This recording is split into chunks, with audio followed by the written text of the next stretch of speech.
هذا الورقة راح تؤدي حياتي للموت. شفتها زين ما؟ شفتها زين. راح تؤدي حياتك للموت؟ نعم. اكو مشروع بسيط حلو. بهاي الورقة لازم ندعمهم، نروح ندعمهم صح. ونقف وياهم. حلو. خلي نشوف شنو مختصين هم. السلام عليكم. وعليكم السلام. شلونك اختي؟ الحمد لله. بشنو مختصين انتم؟ احنا مختصين بورق العنب. مختصين بس بورق العنب؟ اشوف خلينا نطوق الورق العنب مالكم. الصحن بايش قد؟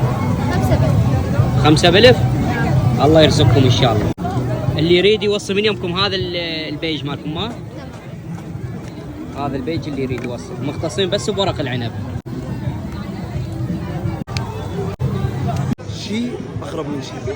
يلا كل شيء حياتي. اطيب من شيء. كل حياتي. ولا بدي طعمنا يا اخوي، طعمك حياتي. طعمنا يا اخوي. ليش ما طعمك؟ طعمنا بسم الله. اعطيني رايك. اخر شيء من خلينا عليها دبس رمان. حلو. والله صراحة ايه المفروض انا اليوم ارجع البيت. ليش؟ والله العظيم اكلي كله هنا، غدايا عشايا كله بهذا المكان.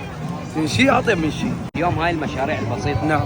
بالحق احنا شنو لازم ندعمهم ونقف وياهم، نشجعهم على هذا الشيء. صح. من احنا جاي نصورهم نشجعهم على هذا الشيء. فاي شخص يشوف هاي المشاريع البسيطه اللي جاي نصورها اتمنى من يومكم تدعموهم وتقوموا على هذا الشيء، حتى اذا اشتروا منهم شيء بسيط.